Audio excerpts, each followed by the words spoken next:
네, 여러분 안녕하십니까? 여의도 너머 TV의 닭간다. 월요일과 금요일 진행을 맡게 된 개그맨 김경입니다. 반갑습니다. 본격적으로 시작을 해보도록 하겠습니다. 아무래도 이제 제가 처음 이 정치 방송이기 때문에 약간은 좀 모를 수도 있고 어설플 수도 있습니다. 그런 맛이 또 있을 수 있으니까 여러분들 재밌게 좀 봐주시길 바라겠고 저도 많이 응원해 주시길 바라겠습니다. 자, 함께 오늘 정치 뉴스를 까볼 세 분을 모셨습니다. 초면인데 최고위원 분들입니다. 젊은 분부터 제가 소개를 해드릴게요. 박성민 전 민주당 최고위원 나오셨습니다. 반갑습니다. 네, 안녕하세요. 반갑습니다. 네. 장해찬 전 국민의힘 최고위원 나오셨습니다. 반갑습니다. 안녕하세요, 장해찬입니다. 네. 이기인 전 개혁신당 최고위원 나이 나오셨습니다. 순으로 하네요. 반갑습니다. 안녕하세요. 나이 순으로 이렇게 소개를 해드리다 보니까 이기인 전 개혁신당 최고위원분이 제일 나이가 많으신 걸로. 제일 끝은 머리에. 몇 살인지는 저는 사실 잘 모르겠습니다만 영포티죠. 네. 그게 뭔 말이에요? 영포티. 네. 그게 뭔 40대.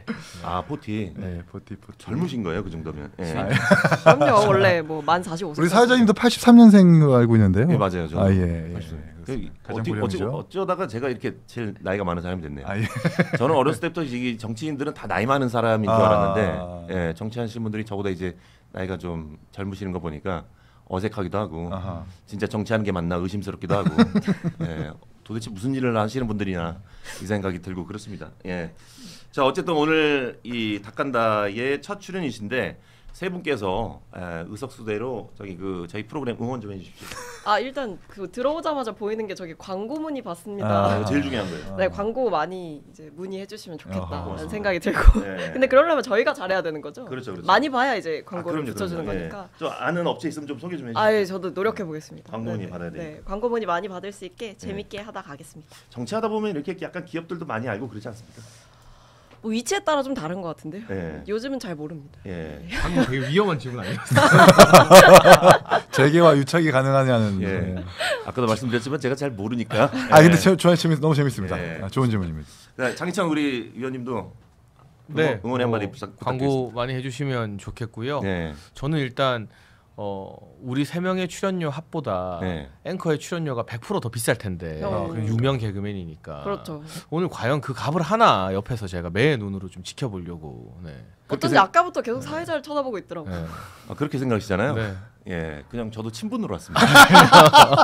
그래서 정말 말도 안 되게. 같이 마음 아픈 처지군요. 일률적으로 이렇게 다 똑같이. 저런. 말도 안 되죠. 여러분 저희 춥고 배고프고 힘듭니다. 뭐 어디 과자 광고라도 하나 어떻게 좀 해주세요. 그러니까 우리도 여기 뭐 놓고 이제 하고 싶다. 그렇죠. 진짜 고맙습니다. 두 분께서 이제 광고 문의에 대한 힘을 좀 실어주셔서 약간 좀 뭐 다음 방송부터는 광고가 들어오지 않을까 이런. 아니 개혁신당 당 차원에서 당 광고를 여기다 태울 수도 있는 거잖아요. 근데 개혁신당 방송이 아니라서요. 갑자기 되게 거리 두시는데. 아니야? 무슨 소리세요? 아니었어요? 나 그런 줄 알고 출연했는데 아니었어? 저는 그것도 모르고 왔네요. 아니었어? 제가 잘못한 여기 이제 친분으로 오셨으니까. 어쨌든 이기인 전 개혁신당 우리 최고위원분도 네. 환영해주셔서 너무 이렇게 불러줘서 감사하고. 지금 근데 제가 보니까 닭간다라는 유튜브 채널이 있더라고요. 그렇죠. 있을 수 있죠. 그게 더빙 컨텐츠 하는 데인데 거기가 10만 구독자가 넘거든요. 그걸 빨리 추월해야겠다. 얼마나 걸릴 거라고 예상하십니까? 3년 6개월. 3년 너무 길어요. 아니 3년까지 가야 되는 거예요? 너무 3년 깁니다. 동안 제가 그 출연료를 똑같이 이렇게 받아야 되나? 요즘 김계리 변호사가 채널 개설 이틀 만에 15만 넘겼거든요. 15만이 넘었어요? 그 김계리 변호사라고 윤석열 전 대통령 대통령의 이제 변호인인데 갑자기 표정이 싹 안 좋아. 개몽됐다고 말한 변호사. 채널을 열자마자 15만이 그러니까 이틀 만에 15만이 넘었고. 네, 계리 누나 한번 불러봐요. 그럼 나 프리롱.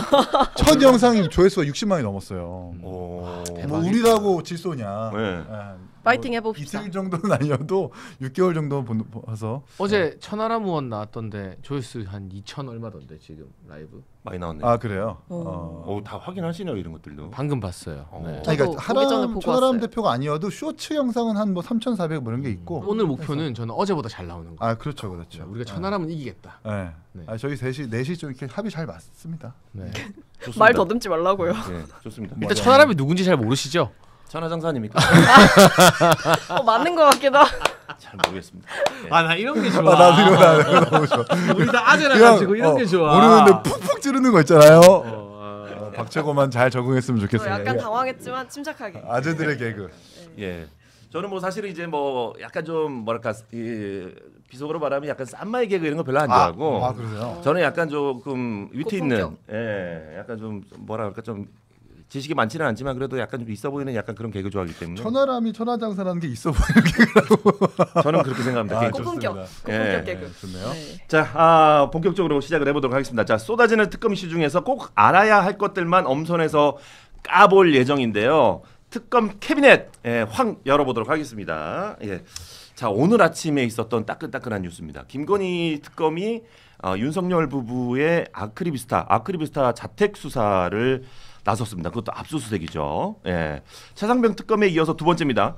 김건희 씨 의혹에 대한 본격적인 수사가 시작된 것 같은데 목걸이와 샤넬백 등에 대한 행방을 찾는 것인지 굉장히 궁금합니다. 이거 압수수색 왜 진행을 하는 거죠? 통일교 간부의 수첩을 찾았는데 이 수첩에 보면 통일교 현안을 해결하기 위해서 김건희 여사에게 직접 전화를 걸었다라는 정황이라던가 아니면 윤 전 대통령과 같이 뭐 중식당에서 만나서 무슨 얘기를 했다라는 이런 내용들이 구체적으로 적혀 있기 때문에 네네. 지금 상황에서 보면 수첩 그다음에 영수증 이게 나왔으니까 뭐가 있어야 되냐? 실물이 필요한 거죠. 왜냐하면 지금 뭐 통일교 측에서는 그런 적 없다라고 주장을 하고 있고 건진법사 측에서는 뭐 잃어버렸다 이렇게 얘기를 하고 있는 상황이라서 앞뒤가 안 맞거든요. 그래서 이거를 찾기 위해서 아마 이제 압수수색을 하지 않았나 싶습니다. 그렇다면 윤석열 김건희 부부가 그 통일교의 신자 아닌가 이런 생각이 드는데 어떻습니까 실제로는? 굉장히 정치적으로 위험한 발언인 것 같고요. 네. 네. 전 모르니까 그냥 얘기하는 겁니다. 그렇게 정색하면 놀라시잖아요. 단순한 질문. 예, 그게 뭐 논란이 될 수 있을지도 모르겠지만 저는 몰라서 그냥 얘기할 수 있는 거 아닙니까? 있어요. 예. 그리고 아무튼 통일교 신자 이거는 가능하지 않고요. 기독교 신자로 지금 알려지고 있고 윤석열 대통령도 구치소에서 성경 많이 읽으면서 그런 이야기 많이 하시는 것 같고 일단 뭐 수사는 엄정하게 진행돼야 되지만 아직까지 실물 증거가 나오진 않았거든요. 그러니까 줬다는 사람들의 일방적 주장 정도가 있을 뿐인데 정치권에서 또 배달 사고가 많이 일어나잖아요.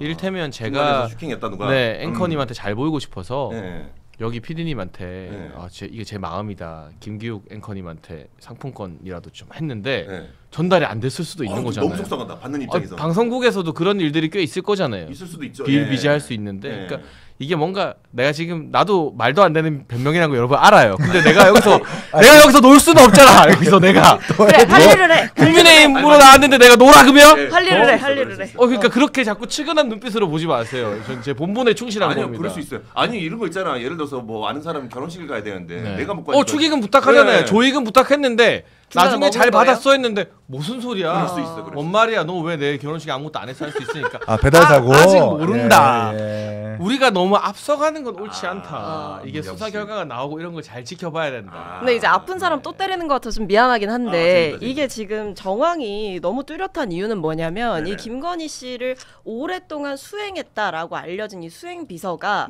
어떤 특정 그 품목으로 교환을 했다라는 게 이제 드러나고, 그러니까 샤넬백을 줬는데 뭐 다른 물건으로 교환을 했다든지, 그러니까 다른 모델이 있잖아요. 네, 근데 이게 중간에서 슈킹했다라고 보기에는 이 전달된 김건희 씨한테 갖다 줘 하고 준 선물을 수행 비서가 굳이 중간에 슈킹해서 그거를 모델을 바꾸고 이러는 게 좀 말이 안 된다라는 거고. 그게 이제 가방을 신발로 바꿨다는 거잖아요. 네, 뭐 그렇죠. 그 사람이 신은 거 아니야? 아니 그렇게 볼 수는 없는 게. 여러 가지 가능성이 있다라는. 그러니까 저렇게 모르잖아. 뭐 드러난 게 없잖아. 자, 아주 막 가는구만 오늘. 지금 뭐 150명밖에 안 지금 보는데 밑도 끝도 없이 가는구나. 막 가면 되지 뭐. 약간 창과 방패 느낌이. 정말. 아니 몇십 년 동안 수행한 사람이 그걸 김건희 씨한테 말도 안 하고, 그리고 심지어 그 해명은 뭐였냐면 건진법사 측에서 뭐 젊은 사람들이 좋아할 법한 뭔가로 뭐 바꿔줘, 나 잘 모른다 이런 식으로 얘기를 했다는 거예요. 그러니까 본인들은 김건희 씨한테 전달하려고 했다는 게 아니라는 거지만 사실 이걸 봤을 때 통일교 중간에 껴있지, 건진법사 껴있지, 그 다음에 청탁한 것 같은 수첩 있지, 영수증 있지, 김건희 씨한테 뭐 연락했다라는 정황 적혀있지, 수행비서 중간에 바꿨지, 이러니까 이게 되냐. 좋다. 그 말이 안 된다라는 거죠. 자, 그러면은 실제로 우리 그 장혜찬 위원님의 말을 빗삼아서 만약에 누군가가 이 사건이 슈킹을 친 사건이다라고 이렇게 가정을 했을 때 보면은, 자 그러면은 누군가가 청탁을 위해서 선물을 전달을 했다라는 게 잘못될 수도 있습니까? 이게 뭐 범죄가 될 수도 있습니까? 그 자체로 준 사람과 만약에 중간에서 누군가 배달 사고 냈어도 받은 사람은 잘못이 되죠. 근데 이제 이런 사건에서는 뭐가 중요하냐면 법리적으로 실제 그 청탁이 구현됐는가 그거를 좀 따져봐야 되거든요. 근데 뭐 지금 여러 언론 보도가 굉장히 자극적으로 뭐 목걸이, 구두 이런 거에 맞춰져 있는데 어떤 청탁이 있었고 그게 이 정부에서 진짜 실현됐는지 안 됐는지를 우리가 좀 분석해 볼 필요가 있는 것 같아요. 거기에 대해서는 아직 그렇게 드러난 정보가 많지는 않은 것 같아요. 그러니까 이제 이게 청탁의 조건인지 아니면 성사가 됐고 그거에 따른 답례인지는 아직 밝혀지지 않았어요. 그러니까 이제 통일교회 윤 전 세계본부장이라고 하는 분이 이 건지현 법사를 통해서 목걸이를 건넸다고 하는 건데 녹취가 나온 게 있어요. 3월 22일 날 윤 전 본부장이 교구 내에서 교인들한테 강연을 하면서 1시간 동안 윤석열 대통령을 만났다. 만났고 용산 대통령실이 우리 어머니 품에 들어왔다. 그리고 저개발 국가를 지원하는 국가들만의 프로그램이 있다. 동의를 구했다. 우리는 그래서 간다라는 그 교구 내에서 교인들에게 향했었던 강연 내용이 있거든요. 그걸 보면은 통일교가 추진하려고 했었던 메콩강 ODA라는 게 아마 그것과 맞아 떨어질 겁니다. 그래서 ODA 관련해 가지고 이른바 대통령실과 연결되어 있다고 하는 히림 건축사무소에서 그 수주를 땄다라는 건 아닙니까? 아마 이것과 연결되어서 아마 그게 청탁의 조건인지 성사가 됐었던 답례인지는 모르겠지만 아마 그 재반 여건들은 이미 밝혀졌기 때문에 수사가 그렇게 어려운 것은 아니다. 그러니까 이게 공부를 되게 열심히 하셨다. 비슷한 기사를 보니까 기억나는 게 그래요. 비슷한 맥락에서 말씀드리면 아까 수첩이 이제 포인트라고 했잖아요. 그러니까 수첩을 확보를 했다라는 건데, 그러니까 통일교 뭐 2인자 편의상 2인자라고 부를게요. 윤모 씨를. 근데 이 윤모 씨의 수첩에 뭐가 있냐면 2022년 11월 말에 서울의 이 최고급 호텔의 중식당에서 이 통일교 2인자와 건진법사의 식사 자리에서 이 전 씨가 건진법사가 김건희 씨한테 직접 전화를 걸었고 그때 이 통일교회 현안이 뭐 말한 그런 뭐 ODA 사업도 있었지만 뭐 YTN 인수 이런 것도 있었던 거예요. 그래서 YTN 인수와 캄보디아 개발 사업 등에 관해서 청탁하는 것을 보고 들었다라고 쓴 그러니까 개인 수첩이잖아요. 개인 수첩에 그게 상세하게 기재가 되어 있고 시기와 내용, 누가 누구에게 전화를 걸었는지까지 있다 보니까 이른바 이 수첩이 사실은 판도라의 상자 같은 거죠. 그게 열린 거예요. 근데 그 자리에 이제 윤한홍 의원과 권성동 의원이 배석했다라고 이제 보도를 SBS에서 했는데 물론 그 두 분은 그 즉시 부인하고 있죠. 배석하지 않았다. 허위 보도다. 고발한다라고 하는 상태에 진실 공방이 이루어지고 있는 상태입니다. 야 이거 재밌네. 예. 전혀 몰랐는데 야 재밌는 사실들이 이렇게 저도 처음 듣는 내용들이라 가지고 눈앞에서 아 그러십니까? 저는 이 뉴스를 안 봐요. 네네. 근데 이게 특검 입장에서는 당연히 그러면은 의심을 안 할 수가 없는 입장인데 그러면 이게 사실 이제 물증만 나오면 이게 죄가 되는 거잖아요. 그러면 이제 물증을 찾을 수밖에 없는 상황이고 이런. 근데 건진 법사는 지금 그 목걸이를 분실했다고 얘기를 하고 있는데 또 밝혀져야 될 것은 통일교 자체가 이 사업을 추진하면서 로비를 한 거냐, 아니면 윤 전 세계본부장이 개인의 일탈로 목걸이를 준 거냐. 사실 이것도 좀 구분해야 되는 거거든요. 근데 저는 요 이야기는 하고 싶어요. 카바치는 거요? 2인 최고도 잘 알겠지만 정치권에서 저만 해도 한때 여당 최고위원으로 소위 잘 나갈 때. 저는 이분을 본 기억이 없는데 이분이 어디 자기 행사 가가지고 장해찬 내가 키웠다. 나를 팔아. 내 말 다 듣는다. 막 이런 경우 되게 많아요. 아 그럴 수 있구나. 그러니까 워낙 정치권에서는 누구랑 옷깃만 스쳐도 뭐 인연이라고 하면서 막 자기를 과시하는 사람들이 많기 때문에 아까 말한 그 윤 전 본부장의 그 녹취록 이거는 윤 전 본부장이 개인 주장 자기 장사를 교인들한테 막 한 거잖아요. 내가 다 누구 만났고 누구 뭐 해주기로 했고 그러니까 그 자체가 결정적 물증은 안 될 거고 결국 이런 사건이 뭐 정치권에 예전에도 이런 특검이나 이런 게 많이 있었는데 명확한 청탁의 의도와 그걸 들어주겠다는 약속들이 물증으로 나와야 되고 그 후에 청탁의 대가인 뭐 현금이 됐든 이번 건에는 목걸이나 샤넬백이 됐든 이런 것들도 보다 확실하게 확정이 되어야지 지금 단계에서 합리적 의혹을 가질 수 있고 수사할 수 있다는 것까지는 제가 인정을 하는데 마치 모든 퍼즐이 다 드러나고 뭐 사실로 인정되기에는 아직까지 좀 비어 있는 공간들이 있는 것 같아요. 근데 제가 봤을 때는 그 사업을 이렇게 하시는 결과를 봤을 때 이게 조금 더 받을 수도 있었겠다라는 생각도 들어요. 예, 이게 사업이 사이즈로 봤을 때는 단지 샤넬백하고 목걸이 좀 주고 이거 너무 싸게 쳤다. 네, 싸게 쳤다. 그러니까 아닐 수도 있는 거지 이게. 그래서 안 됐을 수도 있는 거지. 이제 결국 임기를 다 끝내지 못했기 때문에 임기 3년 만에 윤석열 대통령이 끝났잖아요. 그래서 그 남은 2년 동안 해야 될 숙제나 과제였을 수도 있죠. 근데 그 부분은 뭐 증명해야 될. 근데 굉장히 날카로운 시각인 것 같아요. 그러니까 일반인의 시각에서는 아니 그런 큰 국책 사업 청탁으로 꼴랑 샤넬백? 목걸이? 그러니까. 에이 말도 안 되지. 그렇지. 이거 우리가 이런 일반 국민의 시선을 또 잘 따라가야 돼. 근데 이것 말고도 통일교에서 단체로 국민의힘에 당원 가입을 했다라는 정황까지 지금 보도가 되고 있는 상황에서 개입을 했다. 전당대회에서 개입했다라는 거 사실로 밝혀지면 윤석열 대통령을 대통령 후보로 만들기 위해서 특정 종교 교단이 개입했다라는 것 아닙니까? 그럼 이제 ODA 사업이나 YTI 인수뿐만 아니라 정당 내에서도 영향력을 발휘하기 위해서 도움을 준 거죠. 그러면 뭐 사실 뭐 명품백이든 이게 좀 싸게 먹히긴 한 거지. 그러니까 이건 약간 종교의 문제가 아니라 어떤 이권을 두고 그걸 이제 가져가기 위해서 이제 특정인을 밀고 당기고 하는 과정들이 있었던 거고 그 전당대회도 결국엔 거기서도 이제 권성동 의원의 이름이 등장을 하는 거거든요. 그때도 이제 건진법사와 이 통일교 측에서 나눈 대화가 이제 알려진 거는 누가 윤심이냐 이렇게 얘기를 하면서 윤심은 권이다 이렇게 하면서 그럼 이거를 약간 지원을 하자라는 식으로 하면서 말씀 주신 대로 통일교 측이 의도적으로 좀 정당대회에 개입한 거 아니냐 이런 의혹이 있는 상황인 거예요. 그러니까 이거는 단순히 아까 사실은 이제 처음에 질문 주셨던 것처럼 그럼 윤 전 대통령 부부가 통일교 신자냐 이게 중요한 게 아니라 이건 종교의 색깔의 문제가 아니라 특정한 이 집단에서 본인들의 뭐 이해관계 청탁 아니면은 뭐 여러 가지 이권을 챙기기 위해 이 권력자들과 유착을 했고 그 유착을 하는 과정에서 뭔가 건진법사라는 연결고리를 통해서 김건희 씨한테 접촉을 하고 선물을 전달하고 뭐 전화를 걸고 이런 일들이 있었다라고 하면 이건 심각하게 문제가 될 수 있는 거죠. 이 사건의 본질적인 문제가 잘못된 거다. 그렇죠. 이게 그 액수는 중요하지 않다. 그렇죠. 뭐 사실 뭐 얼마를 줬든 그게 목걸이였든 신발이었든 가방이었든 뭐 제가 알 바는 아니라고 생각하고 다만 중요한 거는 어떤 이런 통일교라는 집단이 건진법사를 매개로 해서 대통령 부부와 이제 강하게 유착했다고 하면 이건 이제 심각하게 문제가 되는 국책 거죠. 사업 줄게 당원을 줘. 국책 사업 줄게 명품백을 줘. 이렇게 거래한 정황이 정확하게 맞아 떨어지거나 입증이 된다면 그건 문제인 거죠. 그래요. 저는 이 사이즈가 맞아야 된다고 생각을 했는데 맞아요. 그렇죠. 사이즈가 맞지 않아요. 그러니까 정황상. 저는 그렇게 생각을 했었어요. 굉장히 합리적인 시선입니다. 근데 이제 저는 그 얘기를 한 이유가 뭐냐면 좀 더 뭐 받은 게 있어야 되지 않냐라는 거죠. 그래서 그걸 더 찾아야 되지 않냐. 더 나을 수도 있죠, 사실. 더 나을 수도 있죠. 알겠습니다. 자, 김건희 여사 모친과 오빠 그리고 김성교 의원에 대한 압수수색도 동시에 진행이 되고 있습니다. 이 부분은 우리가 어떤 포인트를 또 집중해서 봐야 될까요?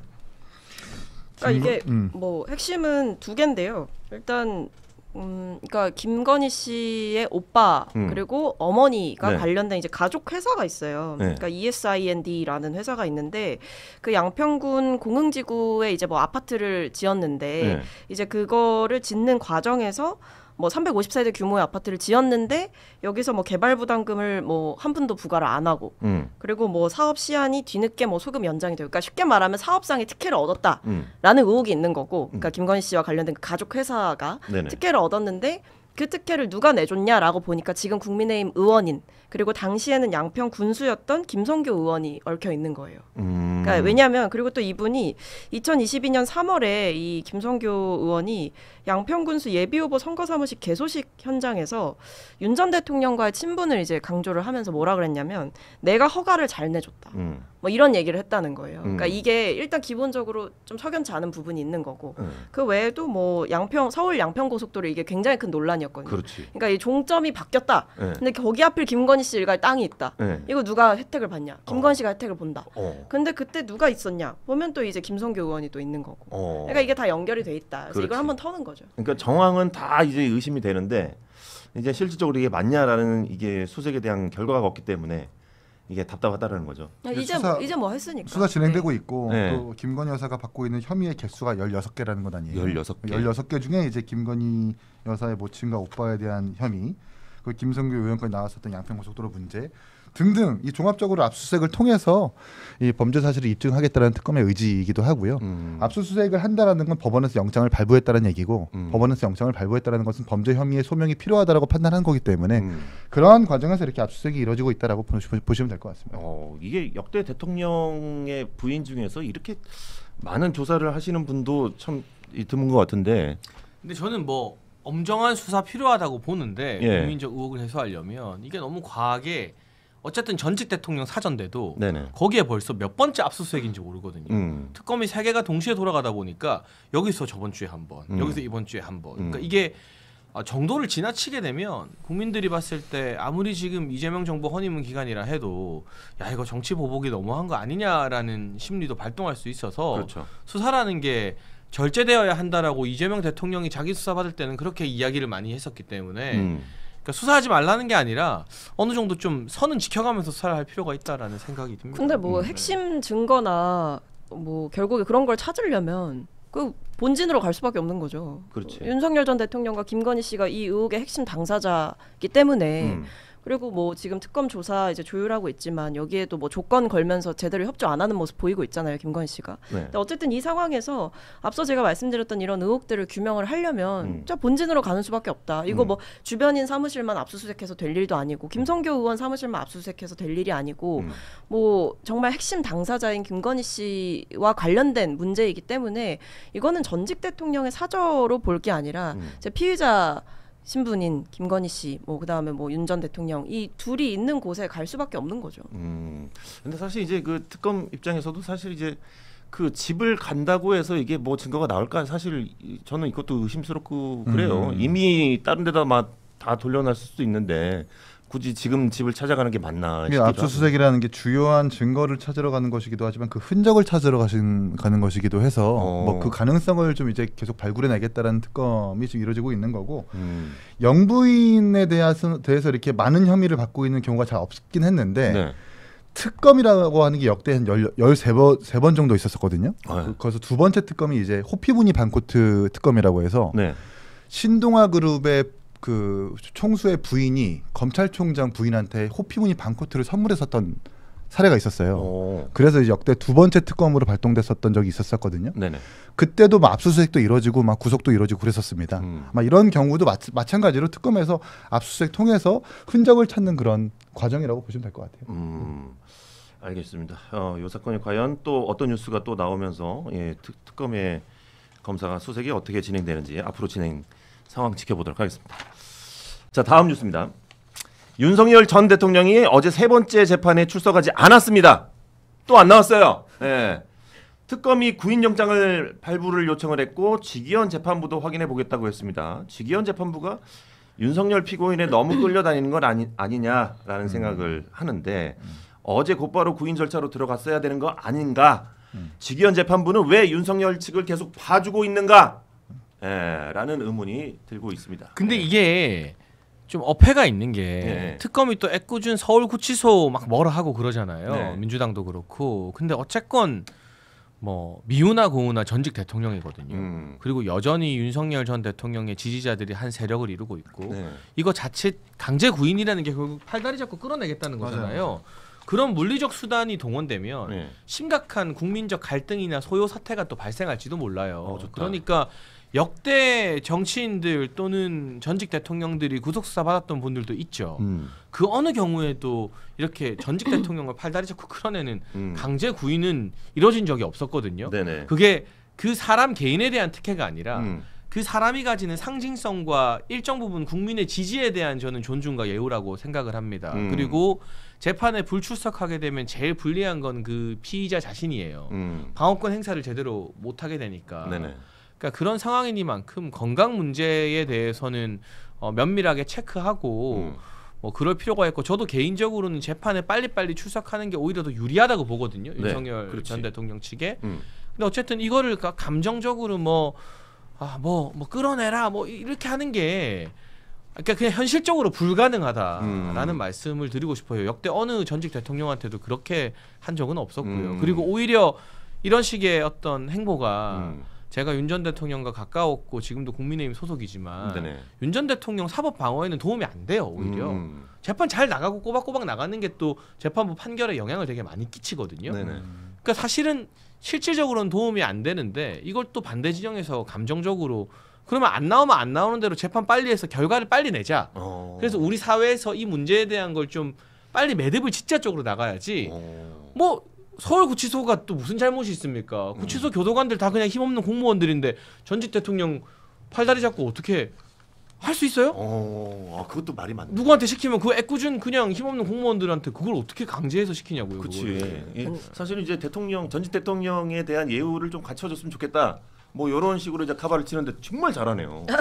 아니 근데 이게 열심히 정말 잘한다. 아니 근데 이게 예우의 문제는 저는 넘어섰다고 봐요. 그래요? 아니 전직 대통령에 대해서 지금 예우를 따질 때입니까? 이분이 지금 받고 있는 게 내란 혐의고 심지어 지금 외환유치죄 관련해 갖고 수사도 지금 이뤄지고 있는 상황인데 아니 지금 윤 전 대통령이 하고 있는 거 보면 그냥 전형적인 법꾸라지예요. 그 이상도 그 이하도 아닙니다. 그러니까 지금 구속되고 나서 뭐 하고 있냐? 내란 재판 안 나가요. 특검 소환 조사에 응하지 않고 있어요. 그러면서 구속적부심 신청하고 구속적부심 신청해서 그 자리에는 또 나가서 이제 본인의 입장을 강변을 했단 말이에요. 네. 그리고 또 건강상의 이유 때문에 석방을 시켜달라라고 주장을 했어요. 근데 그 구속적부심 할 때 그래서 특검 측에서 건강 상태를 이제 확인을 해봤다는 거예요. 근데 건강 상태 크게 어떤 문제가 없다라는 얘기가 나왔고 그렇기 때문에 이제 법원에서도 구속 정당하다, 석방해줄 이유도 없고 그럴 만한 상황도 아니다라고 해서 자른 거죠.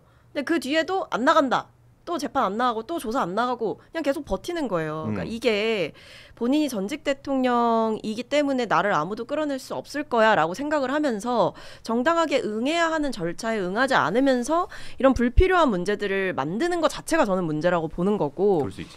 그리고 지금 보면 계속 건강 얘기를 해요. 아프다고 해요. 아프다고 하는데 지금 윤 전 대통령 변호인 접견이나 뭐 접견한 거 보면 평균 하루에 2.3회꼴로 계속 사람 만나고 있어요.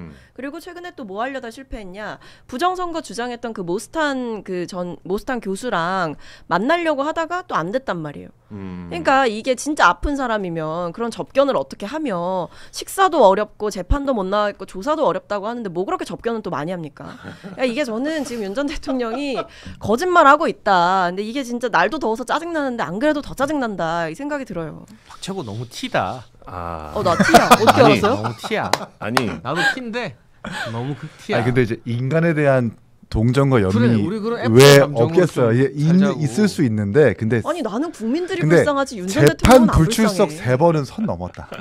그건 선 넘은 거예요. 그러니까 재판도 안 나가고 조사도 안 나가는데 접견은 하고 싶어인 거잖아요. 근데 접견장에서는 에어컨이 그렇게 잘 나온답니다. 예, 구금되어 있는 구치소는 에어컨이 없는데 에어컨 문제가 참 많아요. 접견장에는 에어컨이 빵빵하게 잘 나온대요. 예. 그러니까 2.3회라고 하는 것은 거의 왼종일 그냥 접견하면서 에어컨 바람 쐬고 있고 예. 따라는 거예요. 예. 이분은 좀 약간 괘씸죄에 걸리는 거고 국민정서법에 반한다는 말씀을 드리고 싶고 예. 일반 피고인들, 일반 국민들의 형사사건과 민사사건으로 좀 대입을 해보면 재판에 3번 불출석한다라고 하는 것은 걸석 재판, 그러니까 공판 기일 없이 바로 그냥 재판으로 갑니다. 예. 그래서 재판 불출석하는 사람한테 상당한 큰 불이익을 줘요. 민사사건 같은 경우에서도 만약에 뭐 피고인이 안 나간다고 하면 원고 측의 주장을 그대로 재판부에서 받아가지고 승소 확률을 굉장히 높입니다. 그만큼 재판에서 불출석한다는 건 선 넘은 행위라고 좀 보거든요.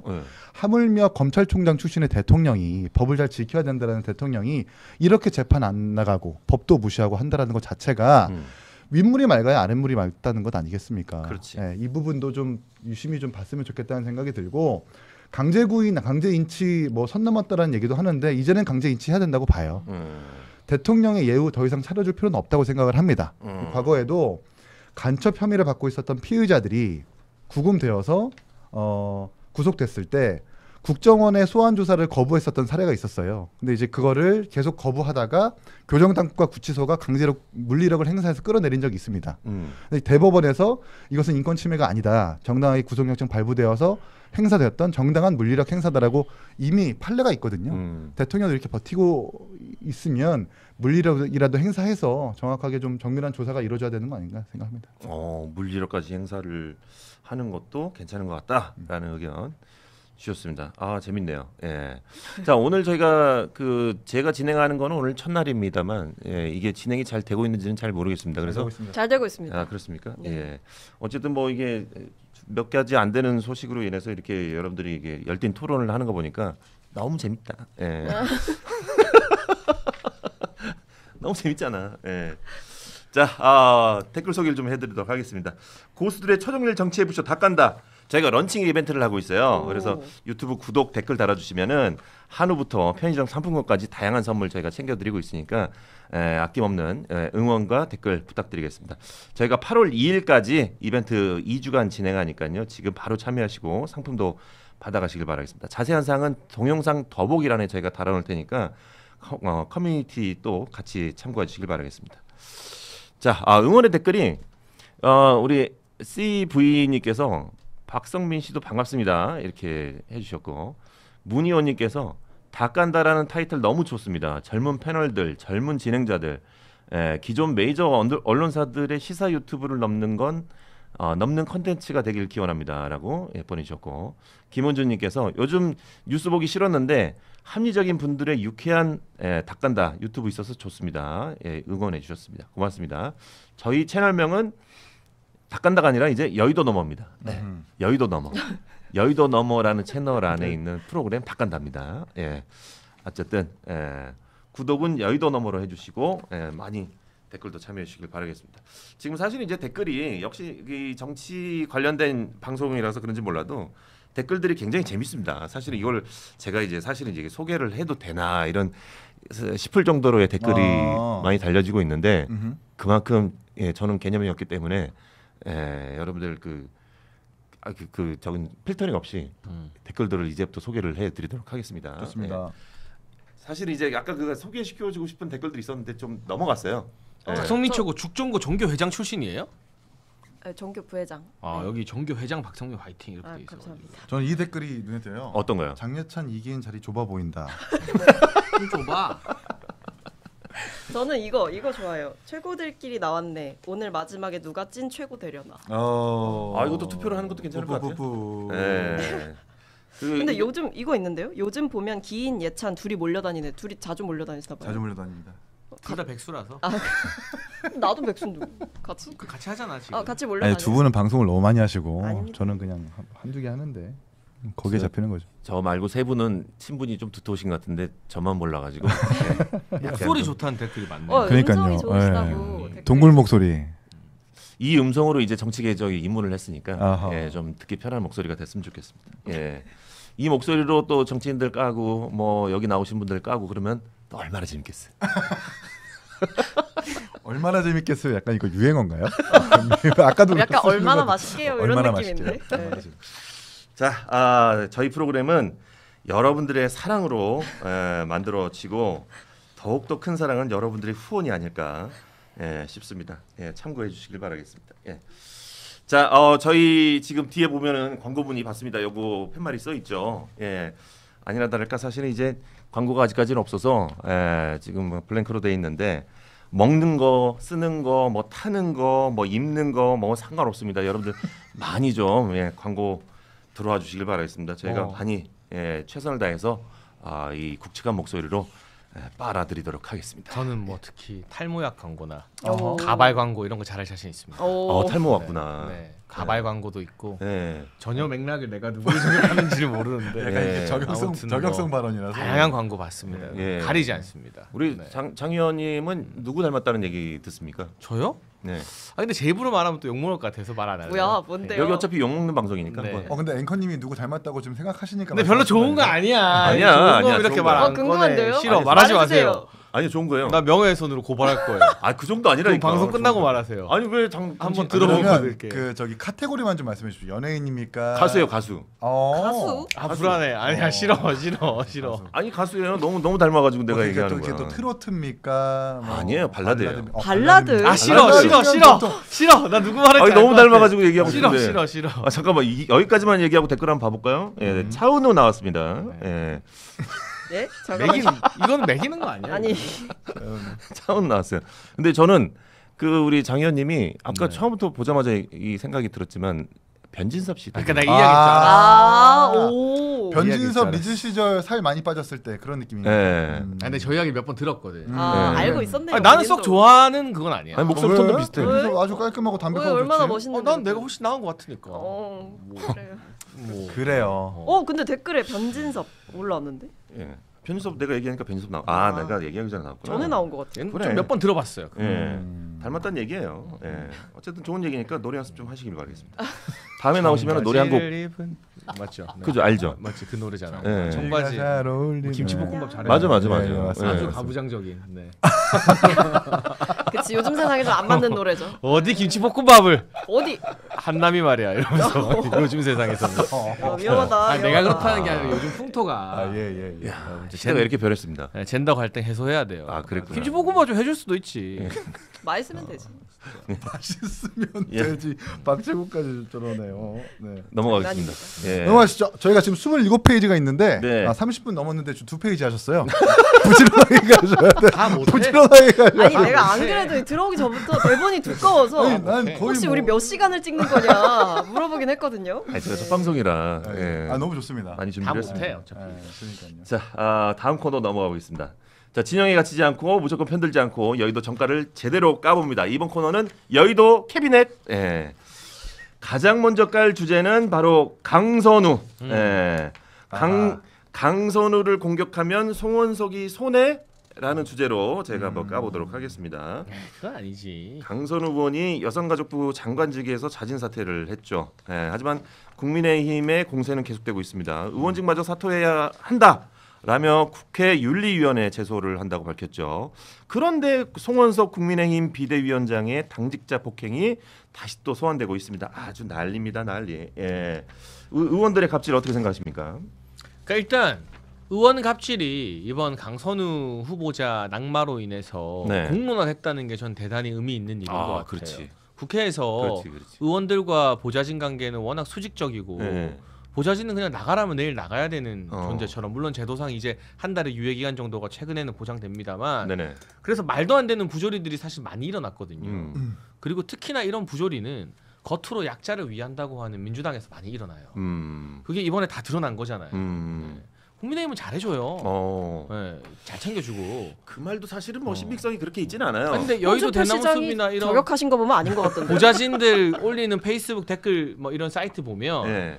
강선우 강행하면 우리가 더 터트리겠다 막 이런 글들이 올라오니까 그게 민주당의 어떤 결정에 영향 끼쳤다라는 분석 기사도 꽤 있거든요. 그러니까 의원들이 나도 강선우 정도 했는데 하면서 이 불길이 자기한테 번질까봐 좀 두려웠던 것 같아요. 네. 그러니까 이참에 이런 나쁜 고리들을 끊고 동료 보좌진들과 당직자들을 좀 인격적으로 대우하는 문화가 좀 만들어질 필요가 있는 것 같고 어쨌든 지금 잘못한 게 드러나서 난리가 났는데 송원석 비대위원장 옛날에 잘못한 거 맞죠? 네네네. 본인이 사과하고 탈당해 있다가 다시 복당했고 그리고 그 당시 당직자 당사자한테도 정식으로 사과하고 뭐 이게 화해 아닌 화해도 하고 했거든요. 적어도 송원석 비대위원장은 피해자한테 사과했어요. 근데 강선우 후보자는 이번에 사퇴하면서 대통령한테 사과하고 민주당한테 사과하고 국민한테 사과하는데 피해자에 대한 사과는 쏙 빠져 있거든요. 네네. 그러니까 몇 년 전 일을 끄집어내서 이걸 등치시키려고 하는 건 너무 속보이는 물타기라는 생각이 듭니다.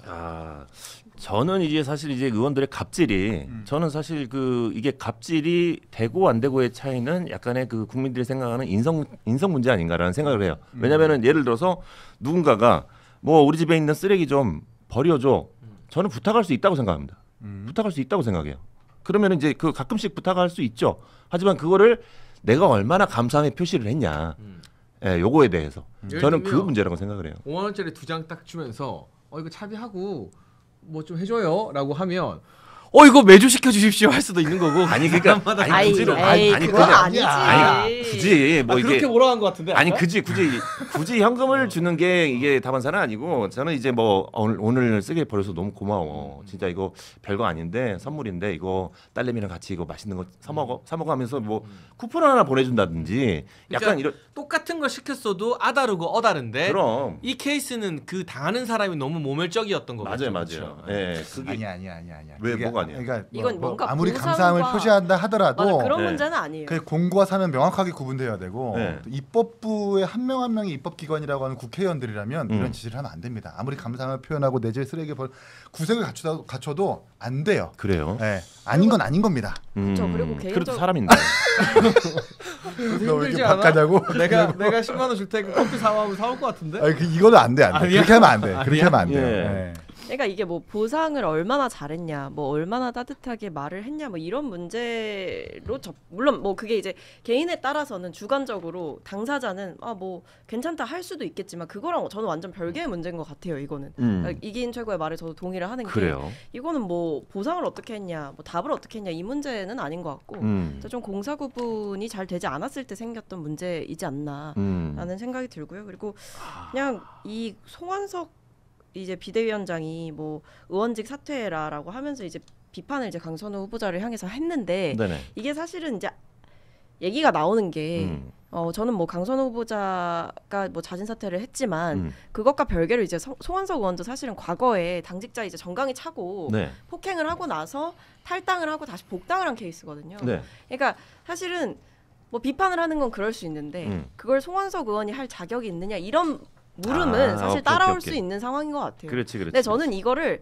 뭐 너네는 잘했어, 뭐 우리는 뭐 떳떳해 이런 문제가 아니라 그냥 여야 할 것 없이 이거는 사실 같이 좀 자성해야 되는 문제다라고 보고 있어요. 왜냐하면 그 대나무 숲에 올라오고 보좌진들이 얘기하고 뭐 각자가 또 의원들이 얘기하고 있는 걸 보면 결국에 여야 할 것 없는 문제지 않냐. 그러니까 결국에는 좀 다 같이 좀 바꿔야 된다. 이 얘기는 분명하게 있는 것 같아요. 이게 뭐 근데 너무 나쁜 댓글이 있어요. 왜요? 어떤 댓글이죠? 이기인 의원실에는 갑질 문제 없나요? 의원이 아니구나. 야, 굳이 또 이걸 읽으셨네. 한 사람의 인격을 이렇게 마이크 잡았어, 마이크. 저도 이제 지방의원과 광역의원을 해본 사람으로서 이 사람 차단해야 돼, 차단. 저는 이게 보좌진은 없어요. 지방 광역의원은. 이게 기선을 제압해님께서 보내주셨는데 이게 근데 기선을 제압해는 우리 제가 출연한 다른 유튜브에서도 항상 저렇게 댓글 달아주시는 분이기 때문에 네, 좋은 분입니다. 그래요? 차단하실 필요 없다는 말씀을 좀 드리고 싶고. 근데 여야 의원 중에서도 보좌진들한테 잘하는 의원들이 있어요. 있죠. 그래요? 그런 사례를 한번 말씀해 일단 개혁신당의 3명 의원들은 참 잘한다. 참. 그리고 맞아요? 취재한 결과 예. 민주당에서는 최기상 의원 네. 잘한다고 하고 최기상 의원이 김한규 의원 김한규 아주 의원. 잘한다고 합니다. 좋다. 이런 수평적 칭찬도 관계에서 잘한다는 얘기를 평가를 들었고 네. 그러니까 국민의힘에서는 주진우 의원, 어. 인요한 의원 어. 그리고 지금은 현직은 아니지만 전직 중에 김웅 의원 되게 막 그 앞을 지나가면 뭐 깔깔깔 호호호 하는 네. 그런 항상 그 웃음소리가 의원실 앞에서 들리더라. 뭐 틀어놓은 거 아닐까요? 그렇게 여야 의원 중에서도 잘하는 사람들이 있어요. 제가 증언 하나 할 게 있어요. 뭐예요? 이거는 또 이게 개혁신당 방송이니까 사실상 네. 여러분 좋아할 만한 미담을 하나 풀어드리면 좋아요. 얼마 전에 이준석 의원 미국 가기 전에 둘이서 술자리를 한번 했는데 네. 저녁 먹고 늦게까지 되게 많이 마셨어요. 맞아요. 근데 보통 그러면 100이면 100 의원들이 이제 수행비서가 운전해주는 차를 타고 집에 귀가하거든요. 택시 그리고 타고 그게 또 맞아요. 네. 왜냐하면은 그러니까 술이 한 잔 들어간 상태에서 뭐 저녁 시간에 취객들이 시비 걸 수도 있고 정치인 알아보고 뭐 안전상의 문제도 있고 하니까 그렇죠, 일정도 그렇죠. 많으니까. 근데 그냥 가는 거예요. 수행비서가? 잘 가고 걸어가더라고요. 형 차 없어요? 네. 뭐 하니까 자기는 원래 저녁 먹기 전에 다 퇴근시킨대. 이준석 본인이. 그리고 수행비서랑 차가 그러니까 없는 거지. 그래서 뭐 타고 가요? 택시 불러요. 그러니까 자기 지하철 타고 간대. 그러니까 좀 깜짝 놀란 게 이게 이 언론에 나오는 게 진짜 쇼가 아니라 진짜였구나. 보통은 안 그러거든요. 다 원래 또 그거 하는 분들이 나쁘다는 건 아닌데 네네. 그냥 그렇게 저녁에 또 퇴근시켜주고 하는 거는 너무 좀 신선한 모습이고 해가지고 인간적인 모습이네요. 없거든요. 네. 그런 경우가. 그런 경우 네. 없죠. 네. 사실 뭐 의원들이 끝까지 수행비서에 의해서 귀가를 하는 게 그러니까 사실 본인의 맞다고 술자리 생각하는데. 끝날 때까지 계속 붙박이식으로 네. 기다리라고 하는 의원들이 대부분이에요. 거의 다 그렇지. 그래서 뭐 새벽까지 기다리는 경우들도 있고. 맞아요. 퇴근 못 하고 근데 계속해서 또 요즘은 기다리다가. 보니까 의원님들이 뭐 저는 그런 분들 꽤 봤는데 그러니까 너무 늦어질 것 같으면 이제 먼저 들여보내는 경우도 맞아요, 꽤 맞아요. 있더라고요. 수행비서라는 직업도 참 쉽지 않은 직업이네요. 힘들어요. 네. 사실 뭐 이제 연예인으로 따지면 이제 매니저 같은 매니저. 역할을 하시는 분들인 것 같은데 그럼에도 불구하고 사실 이제 이런 갑질 하고 이렇게 또 안 좋은 행동들을 보여주면서 약간 좀 이런 고발들을 저는 궁금한 게 이제 갑질을 당하는 이런 보좌관이나 수행비서분들이 직접 이거 자기 의원을 고발하는 거예요? 그러니까 이제 현직일 때는 고발 못 하죠. 나와서. 그럼 직장이 잘리니까. 근데 그렇구나. 이 강선우 의원 보좌진 케이스도 뭐가 악질이냐면 네. 내 보내서 끝이 아니라 이 이 사람들이 딴 데 취업 못하게 강선우 의원이 적극적으로 방해했다고 하거든요. 그러면 안 되지. 보통은 그렇게까지는 안 해요. 아. 그리고 예를 들면 다른 방에 지원을 하면 네. 그 방에서 먼저 의원이 너네 방에 있던 누구 이력서 썼는데 괜찮아라고 물어보면 몰라도 네. 언론 보도 보면 강선우 의원이 먼저 전화해서 네. 걔 너네 방에 이력서 썼다며 어머나. 뽑지 마 이런 식으로 취업 방해했다는 제보가 기사화가 됐거든요. 그러니까 이거는 당하는 사람 입장에서는 너무나 치명적인 괴롭힘이고 아하. 이게 근로기준법에 보면 네. 굉장히 악질적인 이 취업 방해로 처벌 형량이 되게 높아요. 이거 형사 사건으로 될 수도 있는 거예요. 그러니까 오죽하면 웬만하면 국회에서 계속 일하려면 고발을 못 해요. 소문나고 다른 의원 고발한 사람을 남이 또 쓰겠습니까? 네. 좀 꺼림칙할 수 있으니까 재취업이 힘들어지잖아요. 당연하죠. 근데 이분들이 고발을 했다는 건 정말 벼랑 끝에 몰렸기 때문에 고발한 것이다라고 더 심각하게 봐줘야 되는 거예요. 사실 이제 뭐 강선우 의원뿐만 아니라 지금 과거에 송원석 의원도 지금 이제 그 갑질을 해서 논란이 있었는데 민주당 쪽에서 계속 이런 일이 발생합니다. 예, 어떻게 생각하십니까? 민주당 쪽에서? 예. 송원석 의원은 국민의힘. 아 국민의힘 그냥. 수행자님. 근데 이렇게 넘어가시면 됩니다. 네, 그러니까 그게 제가 중요해? 아까 약간 여야 할 것 없이 좀 고민해볼 문제다라는 말씀을 드린 거고, 네네. 그래서 송원석 의원이 이런 공격을 강선우 의원한테 좀 강하게 하면서 뭐 의원직 사퇴까지 거론을 하는 게 사실은 좀 효과가 그렇게 없는 공격이다라는 말씀을 드리는 거예요. 그러니까 왜냐하면 본인부터 제대로 좀 자성을 했냐, 반성을 했냐 그 부분을 얘기를 드리는 겁니다. 그러니까 송원석 비대위원장이 그때 당시에 이제 정강이를 찾다라고 하는 자기 자리 없다고 찬 거잖아요. 네, 이제 개표 상황실에서 자기가 자리 없다라고 해가지고 정강이를 찾다고 하는 건데 맞았다라고 하는 그 피해자가 심장 이식 수술 때문에 병가를 2년 동안 내고 다시 돌아왔던 당직자였었어요. 그러니까 심신이 상당히 미약한 상태여서 더 논란이 됐었고. 이 징계를 하려고 들다 보니까 그 징계를 피하기 위해서 바로 탈당을 하는 약간 네네. 그런 논란까지 더 있었던 상황이라서 그렇지. 그래서 더 송원석 비대위원장이 더 욕을 먹고 있는 거고 물론 저도 강선우 의원에 대해서 비판을 하겠지만 계속해서 야당에 지금 장관 지명에 대해서 철회를 하라고 한 만큼 네네. 장관 지명이 철회가 됐으면 여기서 끝내고 여야가 이제 보좌진들한테 어떻게 잘해줄 것인가에 대해서 그 방법을 찾아야지 계속해서 상대방의 어떤 잘못을 물고 들어지면서 뭐 끝까지 가려고 하는 자체가 좀 문제가 있다고 생각을 하고요. 외부에 설치되어 있는 국회의원 갑질 신고 고발센터가 있습니다. 네. 있는데 설치된 이후에 몇 년 동안 신고 건수가 0건이래요.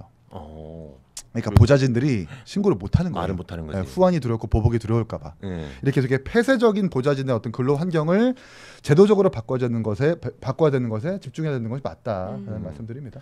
알겠습니다. 저희 그 댓글 이렇게 계속 달리고 있잖아요. 오늘은 이 댓글을 우리 세 분이서 뽑아주시면은 제가 선물을 드리도록 하겠습니다. 저는 아까 그 이긴 의원이 아니네. 너무 댓글 재밌어가지고. 예. 네. 그분에게 선물 드리는 걸로. 네, 기선을 제압하니. 우리 이기훈 위원님께서 하나 뽑아주시고. 좀 더 찾아볼게요. 예, 우리 박수미 의원님도 네, 저도 좀 더 보겠습니다. 찾아주십시오. 지금 왜냐하면 이제 요즘에 그 암암리의 소문이 그 민주당 원내 최고위 지도부의 부인이 보좌관을 상대로 갑질을 한다라는 소문이 좀 들어가지고, 예, 좀 약간 민주당 쪽에서 약간 이런 일들이 좀 많이 있다라는 생각이 들어가지고. 장성철 소장님이 방송에서 말씀하셨죠. 예. 지도부 중 누군가가 네네네. 이제 아내분께서 보좌진한테 너 나가, 너 돼 안 돼?라고 하는 그런 갑질 아닌 갑질을 해서 보도 준비 중이다라는 말씀을 하셨거든요. 아마 네네. 그 내용을 말씀하시는 것 같습니다. 예. 사실 이제 소문이니까 뭐 설은 워낙에 많은 바닥이라서 뭐 진짜인지 아닌지는 좀 봐야겠지만, 근데 이게 제가 여야 할 것 없는 문제다라고 느끼는 거는 뭐 그런 소문도 들으셨겠지만 홍준표 전 대구시장은 사실 대놓고 저격했잖아요. 국민의힘을 향해서. 그러니까 술 취해서 뭐 보좌진한테 행패 부린 여성 의원이 있다. 그리고 뭐 그 외에도 사실은 정강이찬 그 송원석 의원을 또 저격을 사실은 했고. 그러니까 이런 식으로 계속 뭐 S대 아니라고 다 자른 의원도 있다. 그러니까 보좌진이 S대 아니라고 계속 잘랐던 의원이 있다. 이런 거를 공개적으로 글을 쓰셨더라고요. 그러니까 그걸 보고 이게 저는 사실 뭐 국민의힘 내부의 의원들이 뭐 어떻게 보좌진한테 하는지는 잘 모르지만 그러니까 이게 결국에 나오는 얘기들을 보면 실제로 뭐 강선우 의원과 관련한 이 논란이 있고 나서 보좌진들끼리 막 투표 같은 걸 했더라고요. 뭐 나온 내용보다 더 심하게 당한 적이 있다. 뭐 아니면 나는 이것까지는 아니지만 뭐 그 밑으로는 당해봤다. 혹은 나는 그런 경험이 없다. 뭐 이런 투표를 한 게 막 좀 알려지고 그랬었어요. 그래서 그것만 봤을 때도 사실은 수치를 봤을 때 이제 그런 적이 없다라는 수치는 굉장히 낮았기 때문에 이게 여야가 다 좀 고민해볼 부분이 있다라는 말씀을 제가 계속 드리는 거죠. 이게 보좌관의 입장에서는 이 보좌관이라는 직업 자체가 수행 비서도 마찬가지겠지만 이게 사실은 참 이 그들 입장에서는 참 해먹기 더럽다 이런 얘기 생각을 할 수 있잖아요. 근데 이제 그들을 보호하는 법을 만드는 것도 사실 이제 국회의원분들이기 때문에 사실 이제 뭐 이게 이루어지지 않을 가능성이 굉장히 큰데 그들의 입장을 어떻게 대변하자면 그들이 좀 더 나은 직장 생활을 할 수 있는 방법 같은 거는 없다고 생각하십니까? 결국 이제 근로기준법인데요. 근로기준법 말고도 보좌진 정무직 공무원들을 따로 별도로 뽑아서 처우를 개선을 한다거나 갑질을 보호하는 법을 만들기는 쉽지는 않을 거예요. 근로기준법만 잘만 지키면 그건 보좌진들에 대한 처우는 분명히 그냥 개선이 되는 건데 그걸 지키지 않는 국회의원들이 문제인 거거든요. 그러니까 이제 보좌진들을 잘 보호하는 법을 만드는 게 아니라 그런 국회의원을 애초부터 잘 선정하고 검증해서 거르는 것. 그렇지. 저는 이게 중요하다고 보고 국회의원이라는 게 사실 다른 기관을 견제하는 곳이지 견제받는 곳은 아니거든요. 그러니까 뭐 어떤 시민사회라든지 언론에서 국회의원들 잘 감시하고 잘 낱낱이 고발해야 되는 것이 사실 일반적이어야 되는데 그렇지 못한 그 풍토 자체도 우리가 좀 반성해야 될 일인 것 같다는 말씀을 드리고 싶습니다. 개인적으로는 뭐 이게 이제 법을 통해서 뭔가 보좌진들의 처우를 개선하는 부분도 뭐 중요하겠지만 결국에 법이 제도가 아무리 있어도 그 문화가 개선이 안 되면 이 부분은 좀 실질적으로 법이 그렇게 효과가 없을 수도 있다라는 생각이 들어요. 그럴 수 있지. 네, 그리고 특히 뭔가 이제 처벌을 하려면 뭔가 고발을 하려면 법이 있어서 고발을 할 수 있다라고 하더라도 우리가 앞에서 잠깐 얘기한 것처럼 잘리는 게 더 무서운 경우들이 있는 거거든요. 그러니까 이 사람을 고발을 하고 다시는 이 여의도에 못 들어오게 된다라는 두려움이 있으면 사실 법제도가 아무리 강화가 돼도 보좌진들이 그걸 활용하기가 어려운 환경이 분명히 있을 거예요. 그래서 결국에는 이게 의원들도 이번에 좀 뭐 자성의 목소리가 좀 꽤 내부에서 나왔다라고 하잖아요. 그러니까 나는 그런 적이 없었는지 돌아보게 된다. 뭐 이런 얘기들을 이제 의원들 SNS를 보면 좀 있더라고요. 그러니까 본인이 좀 세심하지 못했던 순간이 있었던 것 같다. 뭐 이런 것들을 막 생각을 하시는 것 같은데 결국에 이제 문화의 문제도 저는 분명히 있는 거다. 그러니까 당연한 줄 알았지만 당연하지 않은 것들이 분명히 있다라는 거를 본인들이 좀 환기를 할 타이밍이지 않나 싶습니다. 아, 재밌네요. 이게 사실은 이제 그 국회의원들의 삶과 어떻게 보면 또 그 연예인들의 삶이 약간 좀 비슷한 면이 없지 않아 있어서 약간 좀 공감이 되면서도 안타까운 부분도 있고 막 그렇습니다. 근데 저는 진짜 소중한 문제 제기라고 봐요. 연예인들 중에서도 스텝이나 매니저한테 갑질하다가 이미지 나락간 케이스들이 좀 있잖아요. 있죠. 아니면 뭐 광고사한테 그러다가 그런 뉴스가 나면 다른 연예인들도 조심하게 되는 거잖아요. 그렇죠. 그러니까 이번에 강선우 의원의 이 문제로 인해서 전반적으로 국회 내에서 기득권이던 의원들이 몸을 사리고 조심하게 된다면 이게 굉장히 좋은 효과를 낳았다. 맞아요. 결과적으로는. 맞아요. 이게 이런 뉴스가 계속 나와야 돼요. 그래야 또 의원들도 긴장하고 잘해주고 그러는 거지. 자기 이미지 좋아지기 위해서 자기 수행 비서한테 먼저 잘하는 모습을 보여줘야 이게 이제 국민들한테도 그게 와닿는 것 같습니다. 자, 마지막 까본 주제로 넘어가 보도록 하겠습니다. 이제 저희가 이제 대본을 굉장히 많이 준비했는데 사실은 이제 하나 하면은 우리가 말이 길어져요. 그러니까 마지막 주제가 되지 않을까 생각을 해봅니다. 자, 이재명 전부 인사 논란 어디까지? 라는 주제로 한번 떠들어 보도록 하겠습니다. 최동석 신임 인사혁신처장의 발언이 논란이 되고 있죠. 문재인 전 대통령이 모든 고통의 원천이다라고 하지 않나? 아니면 뭐 박원순 성폭력 사건은 일방적으로 두둔했다라고 기사가 떴습니다. 그래서 강선우 갑질 논란에 TV가 없어서 모른다라고 답을 했는데요. 인사혁신처장의 인식 이렇게 가다가 계속 괜찮을지 모르겠습니다. 아니, 저는 근데 좀 검증이 좀 부족했던 인사 같아요. 그렇죠. 본 인정하는 거죠. 아니 좀 문제가 있어 보여요. 왜냐하면 뭐 저는 개인적으로 뭐 이재명 대통령에 대해서 과거에 했던 발언을 가지고 이분이 뭐 부적격자다라고 주장하시는 분들이 계시던데 그건 그냥 전형적인 정치 공세라고 생각을 하고요. 근데 그것과 별개로 문재인 정부에 대해서 비판을 할 수는 있어요. 저는 비판할 수 있다고 생각하고 정책에 대해서 문제 제기를 할 수도 있다고 생각을 하는데 그게 약간 일방적인 폄훼 수준으로 가면 혹은 폄훼나 비하의 수준으로 간다라고 했을 때에는 사실은 진보 진영에서 어쨌든 이제 일을 하는 거잖아요. 그러니까 문재인 정부 다음으로 이제 진보 진영에서 창출된 정부가 이재명 정부인 건데 그 전임 정부에 대해서 생산적인 비판을 할 수 있지만 그게 그 선을 넘어서는 돈 없는 얘기들이 있었다라고 하면 이게 과연 맞는 건가라는 의문이 좀 있고 그 외에도 뭐 본인이 사과를 하긴 했더라고요. 근데 이제 박원순 시장 그 성폭력 사건 관련해가지고 성비위 사건 관련해서 뭐 여기에 대해서 뭐 피해자에게 상처 입힐 수 있는 발언을 했더라고요. 그걸 사과를 했지만 어쨌든 이런 부분들을 충분히 인지를 하고 있었느냐는 좀 대통령실에 물어야 될 부분인 것 같기는 해요. 그래서 인사혁신처장 일하는 자리에 가기에는 저는 뭐 커리어로서는 손색 없다고 보지만 인사 업무를 과거에 이제 계속 해오셨던 분이기 때문에 그것과 별개로 어떤 과거 발언들의 이 수위가 좀 논란이 될 법한 내용들이다라고 생각합니다. 근데 진짜 인사가 만사인데 이런 인물이 공직자 인사 책임지는 인사혁신처장에 있으면 대한민국의 여성 공무원들이 성희롱 성추행 당했을 때 고발할 수 있겠습니까? 없죠. 아니 혁신처장이 뭐 명백히 드러난 법원에서까지 확정된 박원순 전 시장 성추행 사건 가지고 기획됐니 꽃뱀이니 뭐 피해자 가해자니 바뀌니 하는데 이게 대한민국의 성평등 기조와도 정반대로 역행하는 인사이고요. 그리고 인사가 어떤 원칙으로 진행되느냐를 보여주는 상징적 자리인데 이재명 대통령은 하늘이 내린 사람이다. 그래서 막 눈물 흘리고 하는 사람이면 야 우리도 아부 잘하면은 승진하겠구나라는 인식을 공무원 조직에 심어줄 수 있잖아요. 그렇죠. 그러니까 너무나 부적절한 인사를 너무나 부적절한 자리에 갖다 꽂은 것 같아요. 그러니까 이런 사람이 어디 공공기관의 외부 감사나 이사 정도로 한 자리 감투 쓴다 하면 아유 그래 그렇게 아부하고 했으니까 참 열심히 살았네. 뭐 한 2년 잘 먹고 잘 사세요라고 할 수도 있겠는데 인사혁신처장이잖아요. 그렇지. 그러면 이 사람이 대한민국 인사 기조를 책임지는 자리인 건데 그렇지. 이렇게 성추행을 비호하고 아부하는 사람이면 안 되는 거잖아요. 이거는. 이거 잘못된 인사라고 생각을 합니다. 인사혁신처가 저는 좀 다른 관점에서 봤을 때 뭔가 지역 안배 쿼터 기관인가라는 생각이 드는 게 지역 안배 쿼터. 그러니까 이게 지금 이 최동석 인사혁신처장 신임처장도 원주 출신이고 그 직전에 있는 연원정 처장도 정선 출신일 거예요. 그 전전에 있었던 김승호 처장도 원주 출신입니다. 그러니까 3연속 지금 강원도 출신이라서 얼마 전에 낭만 이진숙 후보자가 충청도 여성 쿼터였다라는 말이 있잖아요. 인사혁신처가 이렇게 강원도 지역 쿼터로 이렇게 지금 임명하고 있는 것인가? 라는 의문을 좀 한번 가져봤고요. 두 번째는 좀 두 분이 하신 말씀과 일맥상통한데 인사혁신처라고 하는 그 역할이 대한민국 75만 공무원들의 인사 기준을 수립하는 곳입니다.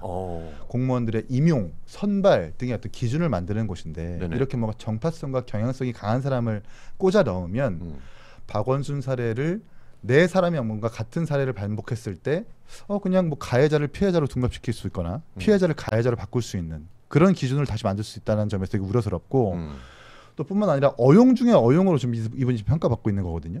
그러면서 이재명 도지사와 시장이 과거에 있었던 뭐 대장동 개발에 대해서도 되게 천재적이다라고 얘기하면서 되게 긍정적인 평가를 했단 말입니다. 그러니까 여러 가지 지금 이제 재판 중이거나 유죄로 입증됐었던 여러 가지 혐의에 대해서도 되게 좀 단편적인 시각, 경향성을 가지고 지금 판단하는 사람이기 때문에 그런 기준과 그런 원칙으로 인사혁신처를 운영을 한다면 공무원 사회가 상당히 혼란스러워질 수 있다는 우려를 할 수 있는 거죠. 그렇지. 문제가 되지.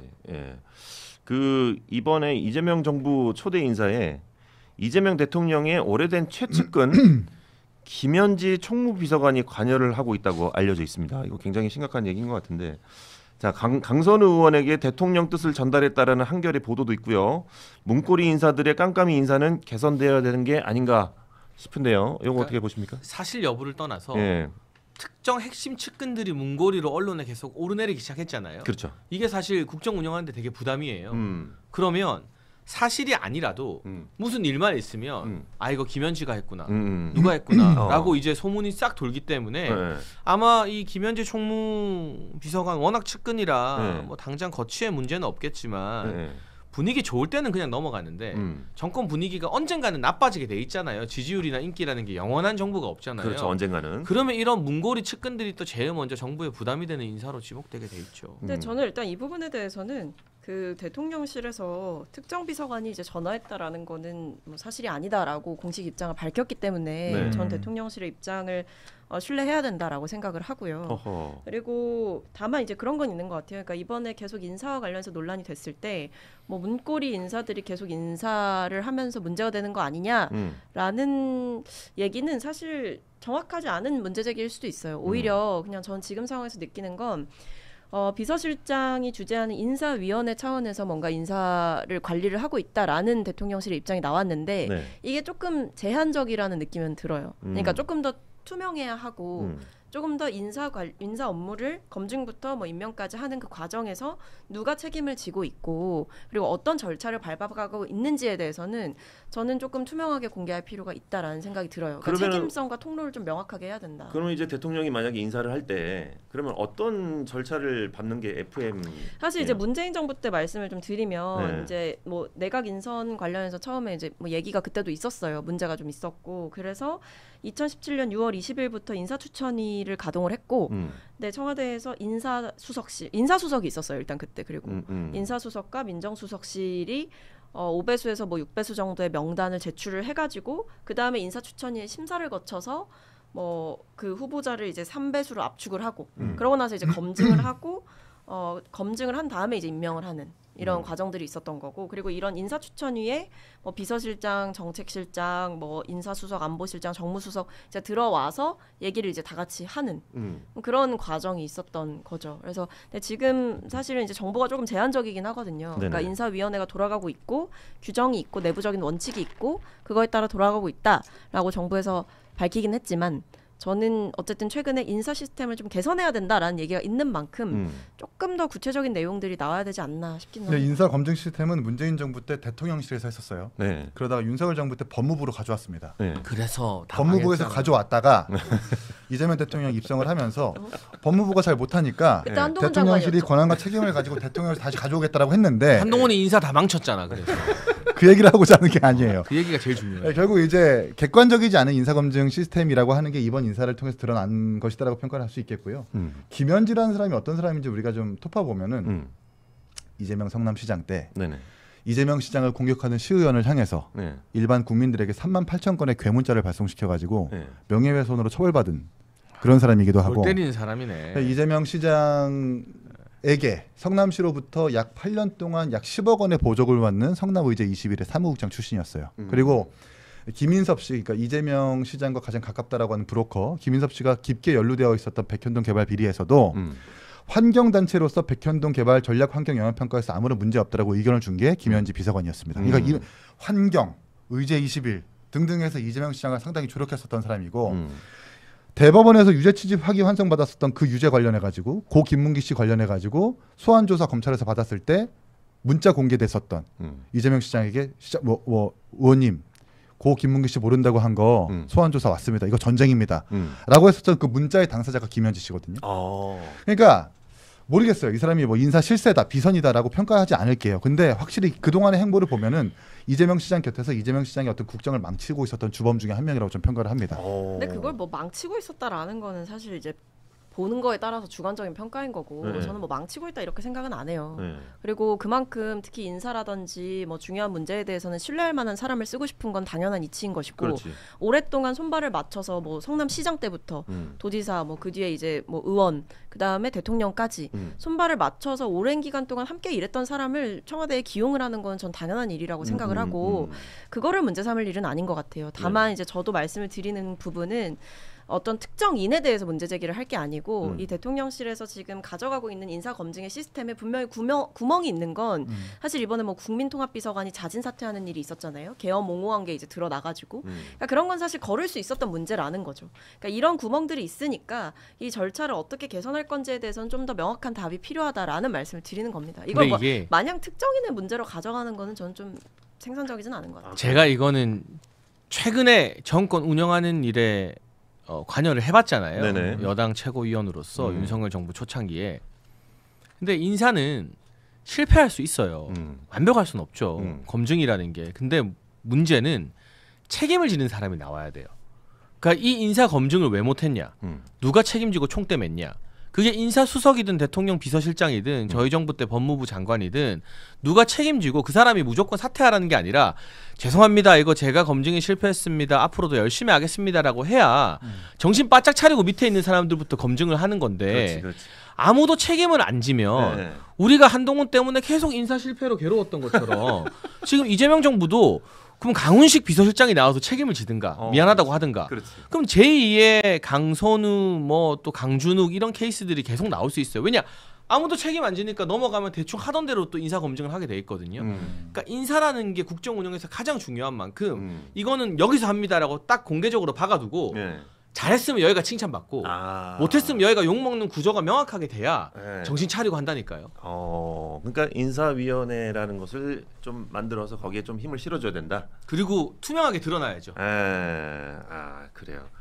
알겠습니다. 사실 이제 그 대통령이 이렇게 또 임명한 인사들이 또 있기 때문에 대통령의 권한이라고 저는 생각을 했는데 그 권한을 좀 없애자라는 의견이신 것 같아요.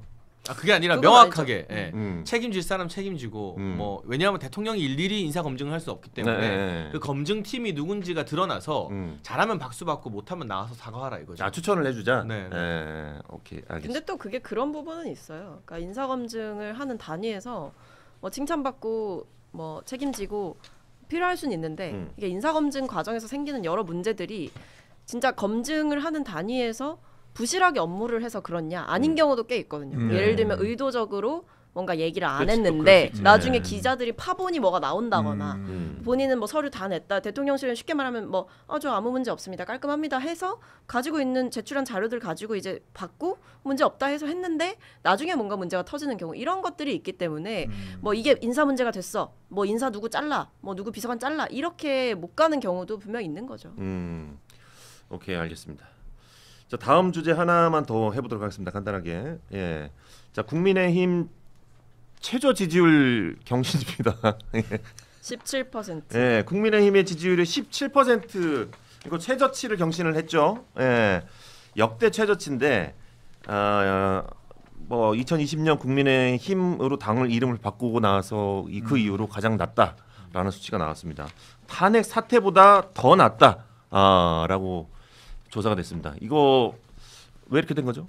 그러니까 야당이면 야당답게 정부와 잘 맞서 싸워야 되는데 지들끼리 싸우고 내분이 수습 안 되고 지리멸렬하니까 그냥 보수 지지층이 염증을 느껴서 응답 자체를 좀 안 해버리는 그런 상황인 것 같아요. 지리멸렬하니까 아주 고급적인 단어 나왔어요. 이제 국민의힘으로 바뀐 다음에 이제 그 최저 지지율이라고 하는데 전 더 낮아질 거라고 봐요. 그 박근혜 전 대통령의 탄핵 이후에 자유한국당이 기록했었던 최저 지지율을 우리가 한번 기억해 보면 4%대까지 내려갔었거든요. 그래요. 그때도 이제 탄핵 때문이 아니라 탄핵을 두고 지리멸렬하고 있었던 내부 총질 내지는 내부 갈등 때문에 보수 유권자들이 응답을 하지 않았고 대부분의 중도 측이 빠졌고 대부분의 유권자들이 등을 돌렸었던 그런 이력이 있습니다. 그렇죠. 4%면 지금의 개혁신당 지지율이죠? 그렇죠. 네. 물론 저희는 신생정당이지만 계속하세요. 어쨌든 지금의 이제 국민의힘 전당대회를 보면 뭔가 쇄신과 혁신이라는 그 대안을 두고 싸우는 것이 아니라 뭔가 부정선거를 옹호하거나 대통령 탄핵에 대해 이미 재판이 끝나고 결정이 끝난 대통령 탄핵에 대해서 옹호하고 옹호하지 않는 사람들의 대립이라고 하는 것이 건전하지는 않거든요. 27%도 아직은 높게 평가된 것이다. 앞으로는 더 낮게 평가될 일만 남았다라고. 그러니까 더 떨어질 일이 있어 하는데 더 떨어지고 있는 거죠. 그래도 이 정도면 바닥 아닐까? 그래도 이 정도면 바닥 아니 아닐까? 근데 19% 나왔을 때 그때가 이게 바닥이다라고 했는데 17%까지 나오는 걸 보니까 이게 또 떨어질 수 있겠다 이런 생각은 들고 뭐 지금 보면 이제 문제는 국민의힘에 이제 전한길 씨가 등장을 해가지고 그러니까요. 전한길 씨가 모든 뉴스를 뭐 삼키고 있는 게 뭐 이 당의 현 주소가 아닌가라는 생각이 들어요. 근데 이제 전당대회가 본격화됐잖아요. 그럼 전당대회 시즌에는 지지자들이 자기가 지지하는 당대표 응원하려고도 전화를 좀 많이 받거든요. 그럼 약간은 또 조금 오를 거예요. 기술적으로. 그게 뭐 국민의힘이 잘해서라기보다는 그리고 전당대회가 끝나면 어쨌든 당의 노선이 하나로 좀 통일되는 거잖아요. 그 당대표 중심으로. 그래서 뭐 약간은 그게 뭐 아주 본질적인 해결책은 아니겠지만 기술적 반등은 있을 것이다. 약간 반등은 있지 않을까. 반등은 있을 것이다. 그러면 지금 이제 국민의힘 지지율 급강화가 개혁신당에는 또 다른 기회가 될 수도 있을 것 같은데 어떻게 생각하십니까? 그런 희망사항 같은 건 저희는 갖지 않아요. 그래요? 왜 바랄 수는 있는 거잖아요. 아니야. 설레발 쳤다가 저희가 피를 본 게 한두 번이 아닙니다. 어쨌든 저희는 겸허한 자세로, 낮은 자세로 우리는 너무 못하고 있다라는 그 전제로 열심히 해야 되겠다. 근데 우리 사촌 형제 정당이라서요. 그렇지. 아니야. 큰 바다에서 다 만나게 될 거예요. 이거 확실하게 얘기해 주셔야 돼요. 자매 결혼 한 겁니까 아닌 겁니까? 아니에요. 그런 거 아니에요? 속으로 한 거예요, 안 한 거예요? 국민의힘 소속 출신의 의원들도 있고 민주당 출신의 의원들도 있지만 결국 아직 대안이라고 하는 대안정당이라고 뾰족한 어떤 그 방법을 제시하지 못한 부분이 있는 거고 저희가 지방선거를 통해서 이번에 지금 저희 전당대회 중이거든요. 이번 27일 날 이제 새로운 3기 지도부가 꾸려집니다. 3기 지도부가 꾸려지면 또 이제 좋은 정당으로서 평가받아야 되는 방법들을 찾아봐야 되겠죠. 근데 이제 드라마 보면 어릴 때 잠깐 헤어졌던 형제들이 음. 다시 나중에 또 만나잖아. 아, 너무 네. 질척거리네요. 그렇게 될까? 그렇지. 우리 예. 하나야. 기대해 보도록 하겠습니다. 하나가 된 두 분. 예. 테이블이. 같이 앉혀놓은 보람이 있네. 혹시 세 분께서 오늘 뭐 추천할 만한 선물을 드릴 만한 뭐 댓글들을 본 적 있습니까? 저는 아까 이미 말했습니다. 네, 기선을 제압해님. 예. 저는 아까 할수킹이라고 김기욱 너무 잘한다. 김기욱 화이팅. 김기욱 너무 잘한다. 오비를 너는 잘하는 사람이야. 저는 갑자기 이게 보입니다. EPS님께서 진짜 박성민 아깝다 이현주 때문에라는 네, 진짜 아까워. 댓글이 보였습니다. 네. 정치를 모르시는 아, 분이 왜 우리- 아니신 것 같아요. 뭐 이현주 최고님 잘하고 계신데 정말 아까워. 응원합니다. 그럼 미국 특사도 박성민 최고가 가고 막 그래. 그랬을 텐데. 진짜. 저분들. 다음엔 꼭 이기세요. 진짜. 욕한 거 아니죠? 예. 아니요. 저는 신간혜님이 네, 신가네님. 네 분 정말 재미나게 하시네요. 이거 좋아해요. 아 칭찬 듣는 거를 다 좋아하시는구나 두 분도. 그럼요. 다 우리 형편이 어려운 사람들이라 그럼요. 마음이 그렇죠. 이렇게 칭찬이라도 팍팍할 때는, 들어야. 예. 네. 알겠습니다. 이 세 분에게 저희가 선물 드리도록 하겠습니다. 예. 저희가 또 방송이 또 월요일부터 또 금요일까지 계속 라이브로 10시 반에 진행이 되니까 여러분들 놓치지 마시고 저는 월요일과 금요일을 책임지고 있으니까 꼭 함께해 주시길 바라겠습니다. 자, 오늘 함께해 주신 세 분 감사하고 오늘 준비한 방송 여기까지입니다. 여의도 TV, 여의도 너머 TV 닭간다 평일 오전 10시 30분 여러분들 다음 주 월요일날 또 다음 주 월요일날 저는 또 함께 월금 하시는 거죠? 월금합니다. 월금. 아, 네. 여러분 그냥 금요일만 챙겨 보시면 됩니다. 금요일에만 제가 나오기 때문에 뭐 다른 요일은 뭐 그렇게 재밌겠습니까? 구독 좀 부탁드리겠습니다. 네. 구독, 좋아요. 금요일 10시 좋아요 반에 좀 많이 눌러주시고. 들어오십시오. 광고 문의 받습니다. 네, 광고 꼭 아시는 기업 있으면 꼭 좀 연결해 주시길 바라겠습니다. 예, 저는 월요일 오전 10시 반에 찾아뵙도록 하겠습니다. 오늘 함께해 주신 세 분 감사합니다. 감사합니다. 감사합니다.